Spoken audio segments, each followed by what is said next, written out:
Ladies and gentlemen, good morning. What a good idea it would be if you need reading glasses that you are entitled to have a pension, because then you're old. As a start, I would like to address first our guest of honor, the President of Nigeria, Mr. Jonathan Goodluck. Welcome, Mr. President. Thank you for being here. It's really a great honor for the World Pension Africa Special to have you here today amidst us. It shows the world your special commitment to the importance of this topic.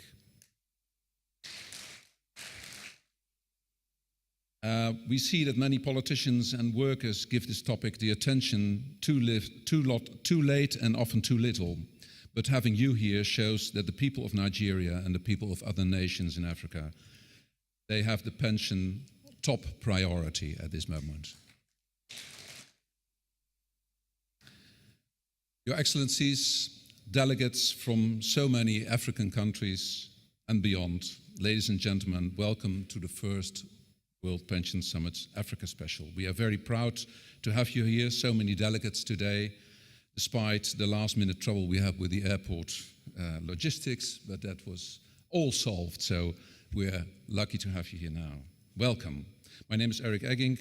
I'm founder of the World Pension Summit, and we are very proud to be here in Abuja to celebrate the 10th anniversary of the pension reform in Nigeria.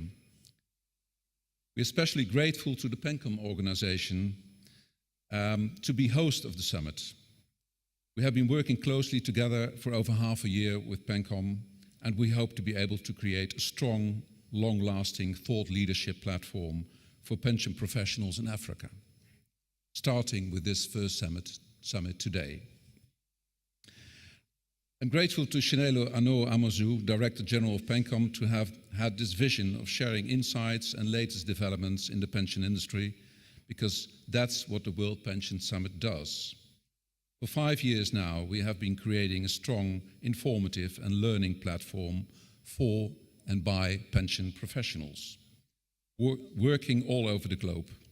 The last 5 years, we organized the World Pension Summit global event in the Netherlands, in Amsterdam. And coming November, we are going to do the same again, but then in the governmental city of The Hague in the Netherlands. If you're curious, please look at the website. We've got a beautiful program there. And we are expecting people from over 50 different countries there.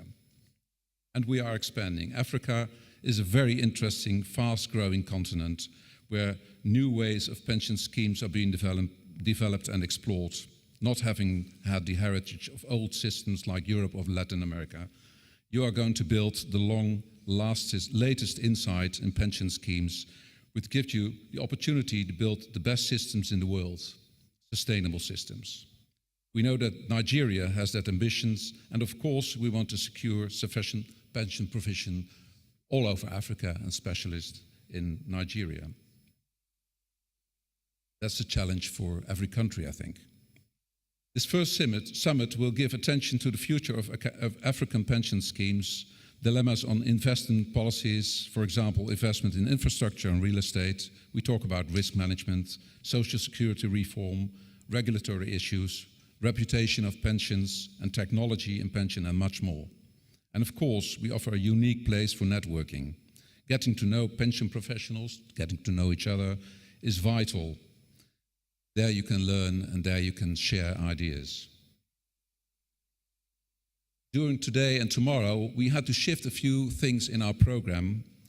As you can see today, we started an hour later in the program, but the final slot, that's the main thing for today, has shifted. It was Ari Stuvi and some other guys who is going to talk about Social Security.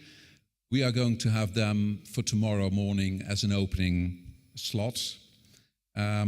So for the shifts, Harry and I are going to lead you through that throughout this day and tomorrow. And for all the other, program changes, we do the same. And before I introduce my colleague, founder and chairman, Harry Smorenberg, I would like to wish you a pleasant 2-day World Pension Summit Africa special. And I'm sure we're going to meet during lunch another time today and tonight. Okay, thank you very much for your attention.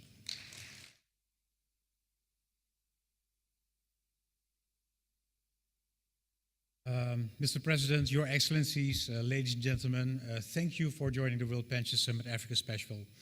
My name is Harry Smorenberg. I'm also chairman. I think you are gifted with one president, but this organization has got two. Sometimes very difficult, but I think we coexist very well, and we are so happy to be here in Abuja, in Nigeria, for this first occasion of the African edition. And of course, I also like to congratulate PenCom celebrating their 10th anniversary, and of course, a great step being made last week as well. Could I have the slides, please? Right. Well, World Pension Summit, as Eric told you, is dealing with pensions market developments globally. But looking at Africa, if you look just at the map and even just Nigeria, ladies and gentlemen, I'm convinced, and you probably as well, we are talking about an entire other world of pensions out here. The size, the rapid developments taking place, and the potential is enormous. And of course, there are many challenges, and of course, it takes time. I think that's something we understand. But Africa is young. Africa is eager. Africa is dynamic and innovative. And by having these kind of meetings, we'll make the difference. Meetings where we share our expertise and developments and align best solutions. And in my view, Africa could really evolve fast as a state-of-the-art continent regarding social security and retirement management. All those complexities involved. And World Pension Summit Africa Special will contribute to this ambition by offering content and the right context where professionals can meet, learn, and exchange. Next slide, please. Often, we look at Europe or Latin America of the United States when we consider pension systems. And we are looking then at fairly settled and orchestrated systems. Sometimes we admire them, sometimes we are jealous. But aging is really becoming an issue, and the finish for many in these settled economies are not already 65, but moving up to 67, 68, there where the workability index is over 75 years already. So where Africa is shaping their social security and pension infrastructure, these settled economies are readdressing their systems as well. What are their key topics and their agenda, and how do they match with your challenges today? Next slide, please. Well, if you look at this list just derived from 5 years World Pension Summit, I think it's important to share it with you. Everyone is rebalancing their pillars. Looking at the first pillar, the government supporting some base pensions, well, we see government retreating, and the shift of the risk is moved to the individual, to the participants, more and more. Occupational pensions are hard to maintain, and people have to contribute more, also due to perhaps some bad investment realizations with these funds, but also because of the aging, the time spent to cover is longer. Then, of course, the discussion from the perspective of the participant. That's the pension promise. Quite often people start thinking in European countries about pensions when they are 45, 50, and they think, okay, I've got my pension covered. Then they start realizing that it once was promising 70% of your last salary for many years to come. Now they realize it's just 30 to 50%. So they really have to save more and secure their pension provision themselves in order to cover that gap. Then we have the point of freedom. Everyone likes to save money for later. If they realize it, I think it's a good thing. But will they do that? Will they be tempted to give their money to their kids when they study and say, okay, I've got some reserves here, go and study, or I want to buy a new refrigerator? So discipline is very important. When we look at the US system, we see a lot of leakage from the pension system, ending up with old people living in poverty. We can learn from that, so how to secure that. Also the active involvement as we grow older, and also Africa will grow older. People will stay at work and be active in work for longer periods. So that asks for flexibility. We have to readdress tax. We have to readdress the way we pay people. Do we pay because of of the age because you have a lot of experience, or do we pay less money when you retire but still have the knowledge and can support others and live partially from pensions, partially from payments? Flexibility will be growing into the systems. And then, of course, it's knowledge. Managing personal financial continuity asks knowledge. We have to become more financial savvy. Financial literacy is a very important topic. Investments has been mentioned also by the DG of PenCom. We need broader horizons. Just investing in state bonds does not really make us happy when we look at the risk-return opportunities. We have to cover a lot of time. We are a young nation here in Nigeria and in Africa, so we have the time to also invest in more risky things. Of course, in a very good conditional way, but there are a lot of opportunities.